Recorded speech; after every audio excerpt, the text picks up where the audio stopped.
दोस्तों, आज मैं जिस मुद्दे पर बात करने जा रहा हूं उसका असर राजधानी दिल्ली के सिर्फ कुछ बिल्डरों या डेवलपर्स तक सीमित नहीं रहने वाला, बल्कि हजारों प्रॉपर्टी मालिकों, इन्वेस्टर्स और फ्यूचर के खरीदारों पर भी पड़ सकता है। और सबसे हैरानी वाली बात यह है कि कई लोगों को शायद अभी तक पता भी नहीं होगा कि उनकी प्रॉपर्टी एक ऐसे मामले में फंस सकती है जिसमें उन्होंने खुद कोई गलती भी नहीं की। सोचिए, आपने करोड़ों रुपए खर्च करके प्रॉपर्टी खरीदी, बैंक से लोन लिया, रजिस्ट्री कराई, टैक्स भर दिया, सब कुछ नियमों के मुताबिक चल रहा है, लेकिन अचानक एक दिन नोटिस आता है कि आपकी बिल्डिंग पर सीलिंग की कार्रवाई हो सकती है। ऐसे में सवाल उठता है, आखिर ऐसा हुआ क्यों और ऐसा क्या हो गया?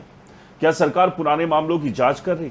क्या बिल्डरों ने कोई ऐसी गड़बड़ी की जिसकी वजह से आप फंस सकते हैं? क्या सरकारी डिपार्टमेंट्स के बीच कोई मिलीभगत हुई है? क्या खरीदारों को भी इसकी कीमत चुकानी पड़ सकती है? और अगर आपने अभी तक प्रॉपर्टी खरीदने का फैसला नहीं किया तो किन बातों की जांच किए बिना आपको एक कदम भी आगे नहीं बढ़ना चाहिए? दोस्तों, आज के इस वीडियो में मैं सिर्फ खबर नहीं बताऊंगा, बल्कि आपको पूरी कहानी समझाऊंगा कि इंफ्रास्ट्रक्चर डेवलपमेंट चार्जेस यानी IFC क्या होता है, इसे जमा करना क्यों जरूरी है, आखिर वो 300 बड़े प्रोजेक्ट की जांच में ऐसा क्या मिला कि सरकार ने नोटिस और सीलिंग तक की बात कह दी। दिल्ली जल बोर्ड और MCD के बीच आखिर हुआ क्या? सरकार को हजारों करोड़ रुपए के नुकसान की बात क्यों कही जा रही? और सबसे इंपॉर्टेंट सवाल, अगर गलती बिल्डर या अधिकारी की है तो क्या खरीदार को सजा मिल सकती है? इसलिए इस वीडियो को अंत तक जरूर देखिए, क्योंकि आखिर में मैं आपको बताऊंगा कि अगर आप दिल्ली या NCR में कोई भी प्रॉपर्टी खरीद रहे हैं तो सिर्फ 5 मिनट में कौन कौन से डॉक्यूमेंट्स देखकर आप करोड़ों रुपए का नुकसान होने से बच सकते हैं। सबसे पहले समझते हैं कि मामला आखिर है क्या। दिल्ली सरकार के अनुसार शुरुआती जांच में 3000 स्क्वायर मीटर से अधिक क्षेत्रफल वाले लगभग 300 बड़े प्रोजेक्ट की जांच की गई। इनमें बड़े रेजिडेंशियल प्रोजेक्ट, कमर्शियल बिल्डिंग्स और ग्रुप हाउसिंग सोसाइटी शामिल। शुरुआती इन्वेस्टिगेशन में जो बात सामने आई उसने पूरे सिस्टम पर सवाल खड़ा कर दिया। सरकार का दावा है कि करीब 70% मामलों में अनिवार्य इंफ्रास्ट्रक्चर डेवलपमेंट चार्जेस यानी IFC जमा ही नहीं किया गया, लेकिन इसके बावजूद बिल्डिंग प्लान और लेआउट को मंजूरी मिल गई। यानी अगर 300 प्रोजेक्ट की बात करें तो लगभग 210 प्रोजेक्ट ऐसे हो सकते हैं जिसमें नियमों का पालन ही नहीं हुआ। अब सवाल यह है कि IFC आखिर होता क्या है? बहुत आसान भाषा में समझिए, जब कोई बड़ा बिल्डर नई building, mall, office complex, group housing या बड़े लेवल पर कंस्ट्रक्शन करता है तो उस इलाके में पानी की मांग बढ़ती है, सीवर लाइन पर दबाव बढ़ता है, नई पाइपलाइन, पंपिंग स्टेशन और इंफ्रास्ट्रक्चर की जरूरत पड़ती है।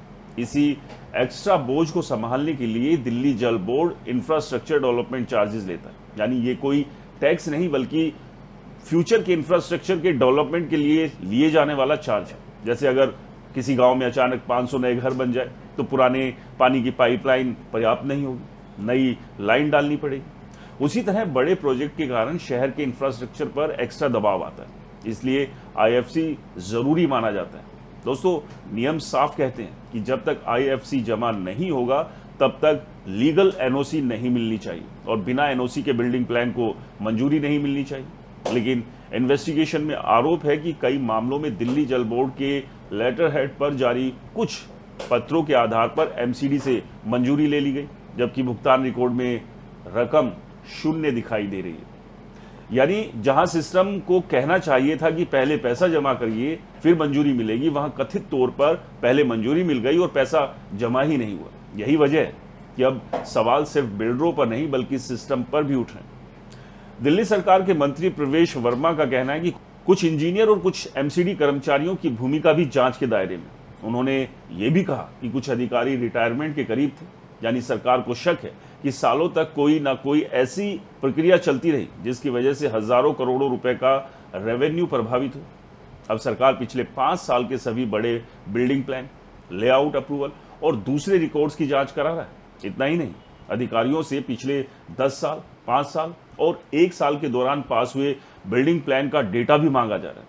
दोस्तों, अब MCD के अप्रूवल रिकॉर्ड का मिलान दिल्ली जल बोर्ड के पेमेंट रिकॉर्ड से होगा। जहां भुगतान नहीं मिलेगा वहां नोटिस जारी हो सकता है, और अगर नोटिस के बाद भी बकाया जमा नहीं हुआ तो सरकार ने साफ कहा है कि सीलिंग की कार्रवाई भी की जा सकती है।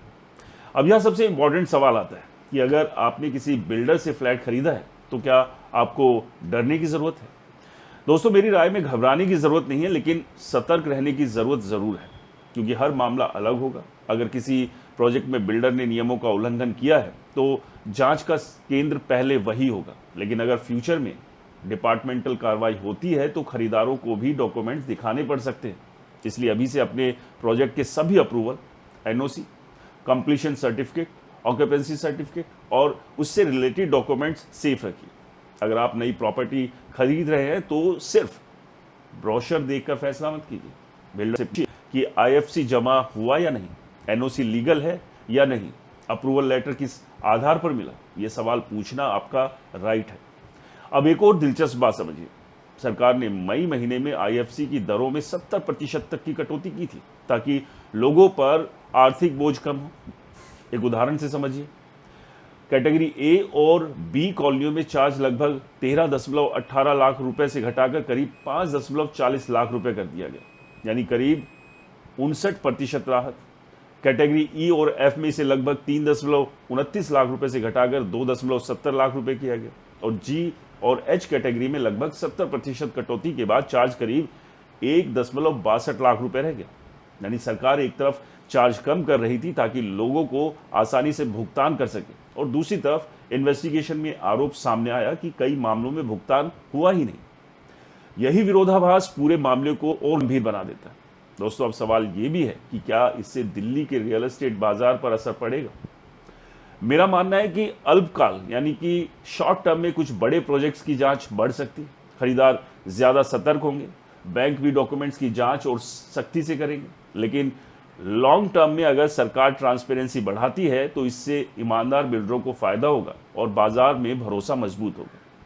याद रखिए, मजबूत रियल एस्टेट वही होता है जहां नियम सब पर बराबर लागू। अगर गलत तरीके से मंजूरी मिलने लगे तो नुकसान सिर्फ सरकार का नहीं बल्कि ईमानदार खरीदारों और ईमानदार बिल्डर का भी होता है। मेरी बतौर रियल एस्टेट एक्सपर्ट यही राय है कि इस पूरे मामले को सिर्फ सनसनी की तरह नहीं बल्कि एक सीख की तरह देखना चाहिए। आज अगर आप कोई भी प्रॉपर्टी खरीद रहे हैं, लोकेशन, प्राइस और लग्जरी से पहले लीगल ड्यू डिलिजेंस को प्राथमिकता दीजिए। बिल्डर का रिकॉर्ड देखिए, सभी एनओसी चेक कीजिए, आईएफसी जैसे अनिवार्य चार्जेस का भुगतान हुआ है या नहीं इसकी पुष्टि कीजिए। ज़रूरत पड़े तो आरटीआई, संबंधित डिपार्टमेंट या अनुभवी प्रॉपर्टी वकील की मदद लीजिए। दोस्तों, करोड़ों रुपए की प्रॉपर्टी खरीदते समय 5-10 हज़ार रुपए की कानूनी जांच बहुत सस्ती पड़ती है, क्योंकि एक छोटी सी भी लापरवाही कई साल की कानूनी लड़ाई में बदल जाती है। आने वाले दिनों में ये जांच और बड़े स्तर पर बढ़ सकती है, नए नोटिस जारी हो सकते हैं और कई नए खुलासे भी सामने आ सकते हैं। इसलिए अगर आपकी प्रॉपर्टी दिल्ली में है या आप दिल्ली में इन्वेस्टमेंट की प्लानिंग कर रहे हैं तो इस पूरे मामले पर नज़र बनाकर रखिए, क्योंकि रियल एस्टेट में सबसे महंगी गलती गलत लोकेशन नहीं बल्कि बिना जांच के किया गया इन्वेस्टमेंट है। तो दोस्तों, ये थी दिल्ली के आईएफसी चार्जेस के पूरे मामले की खबर। क्या आपके पास भी कोई नोटिस आया है? क्या आपने भी किसी बिल्डर प्रोजेक्ट में घर लिया है? क्या आपने भी डॉक्यूमेंट्स जांचे हैं?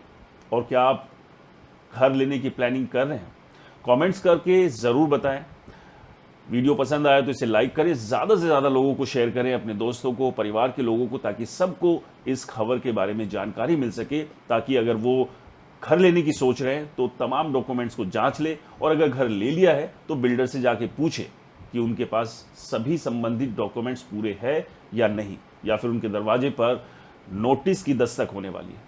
और आपके अपने चैनल को सब्सक्राइब और फॉलो करना बिल्कुल ना भूलें। मिलते हैं अगले वीडियो में, तब तक के लिए नमस्कार, जय हिंद।